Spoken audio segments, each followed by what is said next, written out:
I got out of prison 5.5 years ago. They give you they give you what's called gate money, a $200 check when you exit the penitentiary. And I just hit the ground running. And people are always asking me what sparked this? What made you even create what you're doing here? I fucking changed. And I had to tell everybody. A lot of people out here see an opportunity online to like make content, make money, coach. I didn't even fucking know you could be a coach. Had no fucking idea that any of this shit was real and existed or any part of it. I just saw Instagram in 2014 while I was in the penitentiary. Scroll down on my fucking page. Those pics across the top, those are taken in prison with contraband cell phones. So I was posting in prison from 2014, never missing a post till I got out. And the thing is I had vision. My shit was black and white, black and white, black and white. The day I got out, I put up a color pic and I said, watch what the fuck I could do. Gangster. So everybody was like, what's this guy gonna do? And alls I did was continually share what worked for me. Everybody's so fucking fooled on what we're supposed to be doing here.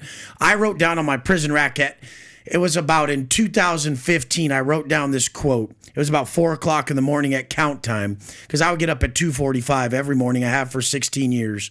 And then I would work out, get my morning ready, do my routine. And I would sit down and I would write in my journal at about 4 a.m. when they did count. Now, one morning I was just writing what I believed our life's fucking purpose is, yours, mine, everybody's. And it was to create the individual that we admire and give that person to the world.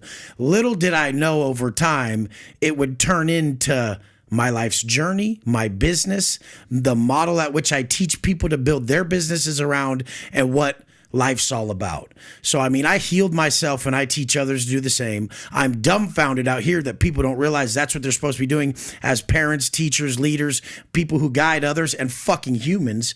And I'm sitting here watching everybody, and it's so easy for me to really grab them and put them on and course correct them, because everybody out here is fucking lost. They really don't get what they're after. They don't understand what they're doing. And I've been able to break stuff down very clearly by just not siding with people and enlightening them. One of the things I love about you is, like, you know how they say don't judge a book by its cover? You see a jacked, tatted up dude, beard. I hate those dudes, man. Those jacked, tatted dudes, man. When I see those dudes, I walk the other way on this other side of the street. I played football against those guys. Yeah. These guys hit hard. But what I think is great about you is when I say don't judge a book by its cover, you're a great speaker, powerful speaker. I've seen you do interviews, multiple interviews. One of my really good friends that actually put me onto you was Michael Sartain. I was just with him in Vegas. Absolute stud, smart guy. I say that he's the coolest nerd I've ever met. But were you always an intellectual, smart guy, well-spoken, or did that kind of progress while your times in prison? I've always been good at everything. I've always been smart, but I always had vices. So I was always drinking, doing drugs. I was always like really violent. I mean, I had these tendencies that once I removed those, then I could really harness my natural given abilities. I was always fucking smart. When I went to in high school, the standardized testing that everyone takes. They take like a math and English test. So then I smoked a blunt right before I went in. I fucking drove an Escalade to high school on 23s. I used to push weight like a motherfucker. And even my teachers are like, what the fuck does this guy even do? And I'm rolling up in an Escalade at 17 years old to high school on 23s with TVs in it. And obviously I'm selling drugs.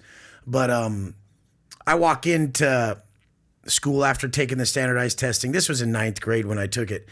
And 3 people got a perfect score. And I had just smoked a blunt. I fucking like hacked up a fucking big old mucus shit on my shirt. I'm like, oh, motherfucker. Ruin the shirt? Yeah, come on now, baby. You look too pretty. Yeah, I'm walking into the pep rally and my homie's like, I'm like, oh, fuck. They just called that shit? My homie's like, yeah. He's like, why? I'm like, I won some award. And he's like, yeah, right. What the fuck? I'm like, yeah, I got like a perfect score on that fucking test. Like the test people can't pass. Like it's hard for people to even like pass, and they have to get a 6 total. I got like a 6 and a 6, so I got like a 12, like a perfect score. It was like if a train leaves this city at this speed, and it's going X amount of miles an hour, and it's going X amount of miles in distance. Like what time does it get to this location? I wrote that shit out like Goodwill Hunting, like this motherfucking paragraph. And then I How you like them apples, ladies and gentlemen? Yeah, and then I circled it at the bottom. I'm like, that's the answer. And then these people like called me up. They're like, what the fuck is this? Like, that's so smart and simple and it's stupid simple. And that's what I've been able to do on my YouTube channel. That's what I've been doing on my Instagram. That's what I do with the deepest mindset understandings and stuff we have to apply in life, and just real mindset tricks and tactics that I teach people. I make it really digestible and really simple. I love that. Keep it simple, stupid. Some people just need to hear the actual stone cold truth in a simple, direct manner. And sometimes they say, it's not what you say, it's who says it. And Wes is that dude. All right, you guys just got what I would call a free sample. We haven't even gotten into the good, juicy stuff yet, because we're going to let Wes do his thing, okay? Natalia's here, as always. I'm here. She's going to be reading super chats. Yes, she's looking lovely. chats. You know that her feet pics are online. We're selling those things. They're half off right now because we cut off that half of that pinky toe. Nat, you're here. Malik's here as well. Malik's back. What's up? Nat, before Wes, we really get into it with Wes Watson. What you seeing out there in the chat? How you feeling? Because we're about to get this thing going. Yeah, no, the chat's loving Wes. I'm super excited. I think today's conversation is going to be really, really instrumental for you gentlemen out there, and for, you know, ladies watching, for maybe you and your hubbies out there. But of course, you know what I'm here for. I'm going to be reading the super chat, so make sure you guys give us some good chats. We have an amazing guest today to give you some really good insight. And of course, I say this every time. Make sure you guys subscribe, like. Stop what you're doing. Stop what you're doing. Stop, drop, roll, subscribe. All of that. Subscribe. Show some love to Wes in the comment. You do not want this dude rolling up on you because you didn't like the video while you're looking at Wes. Right, Wes? Yes. You gotta like it, man. What the fuck? I mean, how could you not like a story of someone getting out 5.5 years ago with $200 and then go to my fucking Instagram? Yeah. Look at my life. You have to believe it's all rented. It's not possible. All those cars are paid for cash. Every one of those jet flights is 50 fucking grand. Both my spots are 100,000 plus a month. The fuck? How could you? No matter however you break it down, this is amazing shit happening, and it's from fucking helping people. Hell yeah. So if you like that clip, click right here to watch another, or if you want to watch the entire SOSCAST, click right here.